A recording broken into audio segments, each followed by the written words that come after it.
Everyone, welcome to my channel. ఈరోజు మా ఇంట్లో డిన్నర్లోకి మటన్ కర్రీ అండ్ జీడిపప్పు కర్రీ ప్రిపేర్ చేస్తున్నానండి. మరి మటన్ జీడిపప్పు కర్రీ కాంబినేషన్ అయితే చాలా బాగుంటుందండి, చాలా టేస్టీగా ఉంటుందండి. మరి ఈరోజు నేను డిన్నర్లోకి అయితే మరి ఈ కర్రీ ప్రిపేర్ చేస్తున్నానండి. మరి ఎలా చేయాలో ఏంటో ప్రాసెస్ ఏంటో చూసేద్దాం రండి. 1 కిలో మటన్ తీసుకోవాలండి. చిన్న చిన్న పీసులుగా ఇలా కటింగ్ చేసుకోవాలండి. తర్వాత నీట్గా వాష్ చేసుకుని అయితే ఒక ప్లేట్లో వేసుకున్నానండి. ఇప్పుడు జీడిపప్పు అండ్ పచ్చిమిర్చి అండ్ ఆనియన్స్, టమాటో ఇవన్నీ రెడీ చేసుకుని అయితే ఒక ప్లేట్లో పెట్టుకున్నానండి. అల్లం, వెల్లుల్లి, ఆనియన్స్, మసాలా ఇంగ్రీడియంట్స్ అన్నీ కలిసి ఇలాగ ఒక మిక్సీ బౌల్లో వేసానండి. ఇప్పుడు ఈ మసాలాలు మిక్సీ పట్టుకోవాలండి. ఇప్పుడు స్టవ్ పైన ఒక కుక్కర్ పెట్టుకోవాలండి. కుక్కర్ ఈటెక్కిన తర్వాత కర్రీ సరిపడా ఆయిల్ వేసుకోవాలండి. ఆయిల్ ఈటెక్కిన తర్వాత కటింగ్ చేసి పెట్టుకున్న ఆనియన్స్ వేసేసుకోవాలండి. ఇప్పుడు కటింగ్ చేసి పెట్టుకున్న పచ్చిమిర్చి, జీడిపప్పు కూడా వేసేసుకోవాలండి. ఈ ఇంగ్రీడియంట్స్ వేసిన తర్వాత ఒకసారి బాగా కలుపుకోవాలి. ఇలా ఒకసారి బాగా కలుపుకోవాలి. ఇప్పుడు కొంచెం కరివేపాకు కూడా వేసుకోవాలండి. ఏ కర్రీలోకైనా సరే రాజు కరివేపాకే కదండి. కరివేపాకు లేకపోతే ఏ కర్రీ కూడా లేదండి. కరివేపాకుతోనే మంచి స్మెల్, మంచి టేస్ట్ మనకు వస్తుందండి. ఒకసారి ఇలా బాగా కలుపుకోవాలి. కరివేపాకు కూడా వేసుకున్నాం కదా, ఒకసారి ఇలా బాగా కలుపుకోవాలి. ఇప్పుడు టేస్ట్కి సరిపడా సాల్ట్ వేసేసుకోవాలి. సాల్ట్ వేసుకున్నాము కదా, ఇప్పుడు ఒకసారి ఇలా బాగా కలుపుకోవాలి. ఇలా ఒకసారి కలిపేసుకుంటే సరిపోతుంది.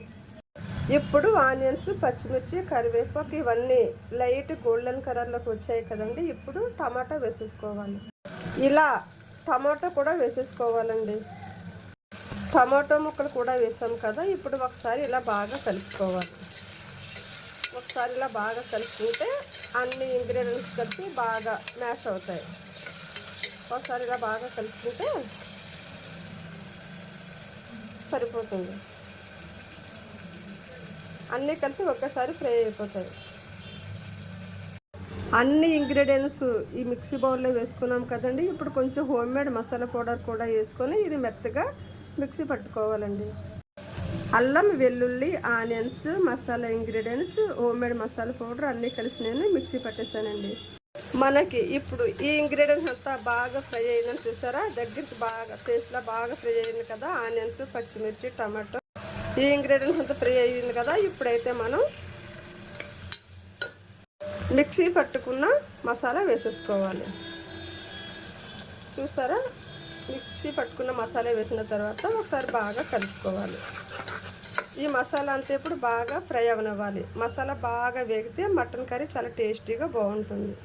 మసాలా వేసుకున్నాం కదండి. ఇప్పుడు ఈ మసాలాలు బాగా ఫ్రై అవ్వాలండి. చూసారా, ఎంత బాగా ఫ్రై అయితే మటన్ కర్రీ ఎంత టేస్టీగా బాగుంటుందండి. చూసారా, ఇలా బాగా ఫ్రై చేసుకోవాలి మసాలాలు. చూసారా, ఆయిల్లో ఇలా బాగా ఫ్రై అయితే మటన్ కర్రీ చాలా టేస్టీగా బాగుంటుందండి. ఇలా ఫ్రై అవ్వాలి. మసాలాలు బాగా ఫ్రై అయ్యండి. బాగా చూసారా, పచ్చివాసన పోయేంత వరకు బాగా ఫ్రై చేసుకోవాలండి మసాలాలు. ఇప్పుడైతే బాగా ఫ్రై అయిపోయాయండి. ఇప్పుడు మటన్ వేసేసుకోవాలండి.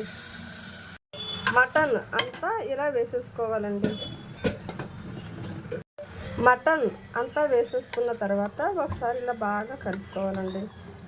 మసాలాలు మొత్తం మటన్కి ఫుల్గా పట్టనివ్వాలి. మసాలా అంతా ఇలా మటన్ పట్టాలి. మటన్ అంతా వేసేసాము కదా. ఇప్పుడు ఒక 4 బిర్యానీ ఆకులు కూడా వేద్దాం. మంచి స్మెల్, మంచి టేస్ట్ చాలా బాగుంటుంది మటన్ కర్రీ. ఈ మసాలాలంతా కలిసి మటన్తో బాగా ఫ్రై అవనివ్వాలి. ఇప్పుడు కర్రీకి తగినంత కారం వేసుకోవాలండి. ఇంకా కొంచెం కారం వేసుకుందాం.